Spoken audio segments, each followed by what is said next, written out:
forward to future festivals, the Annual Film Festivals. It's a great idea, and I think it will grow and grow. I'm sure it will.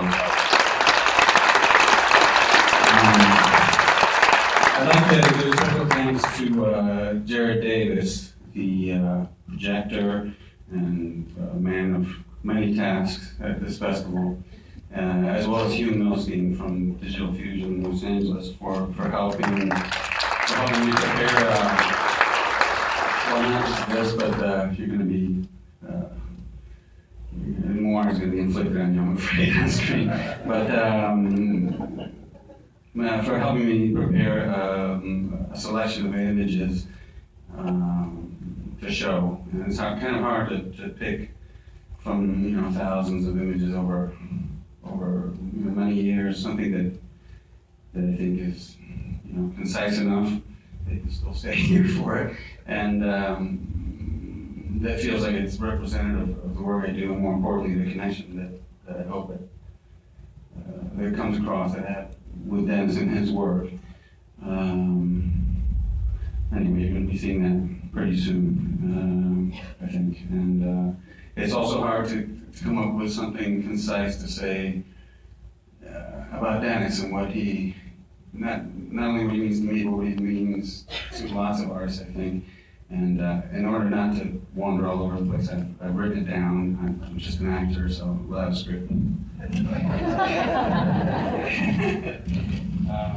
In order to be precise and try to get to the heart of the matter, I'm going to read what I wrote this morning. I just got up and thought, what do you say about him? You could say so many things, and so many smart things were said by Rich, Henrich, today. And so this is, it's like the images you pick when you make a selection for an art show, or the way you edit a movie, I suppose, the words you pick for an event like this, it has to do with how you feel on the day, what the moment is, and this is what I came up with this morning when I got up. And it kind of relates to what you were talking about earlier in terms of fear and all that. Anyway, Dennis Hopper is not generally considered to have been a recluse or a hermit, even during his periods of self-imposed isolation some 4 decades ago in Taos, New Mexico. He often managed to share his moments of creativity and sometimes wild access with others. I think it's safe to say that he was socially active by nature, always curious about people, about the way they think and create. He was never far from the life of the party. However, he always emphasized, even at the end of his life, that to be an engaged, conscious artist is to essentially be alone.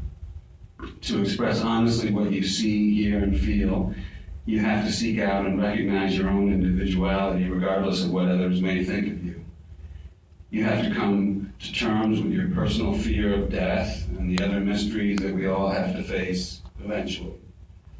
That doesn't mean that Dennis or any of us have to mope and be grumpy about it and curse our fate at all times.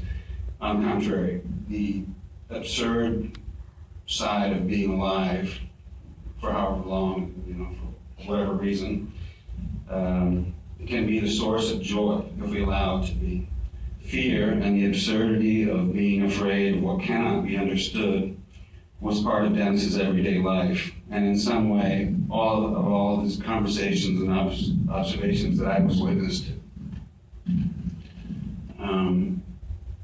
I'm much more nervous here than I would be at the Nobel Prize, I'm sure. His regular fits of in-your-face cackling and unrestrained laughter were as important as weapons against darkness and loneliness as any of his cameras, words, or colors. The joke was always on him, always on all of us, he seemed to say. To be a serious artist, you've got to be able to take a joke, to look for one, and to be one. There's a lot to be worried about in the world these days, and there always has been, there always will be. But everything is possible when you can laugh in life and at life, and at and for yourself and everyone else. A couple months before Dennis died, he was given a star on Hollywood Boulevard. It was March 2010, and on that event, in order to recognize the fearlessness and curiosity in others that he always inspired, I read a poem by William Stafford, also from Kansas, like Dennis.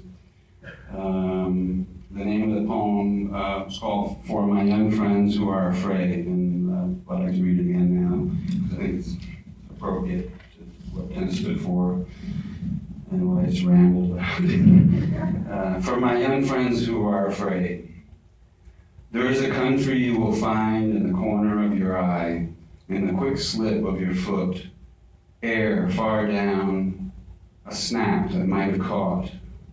And maybe for you, for me, a high passing voice that finds its way by being afraid. That country is there for us, carried as it is crossed. What you fear will not go away. It will take you into yourself and bless you and keep you. That's the world, and we all live there. Anyway, thank you, and congratulations to everyone who took part in the festival.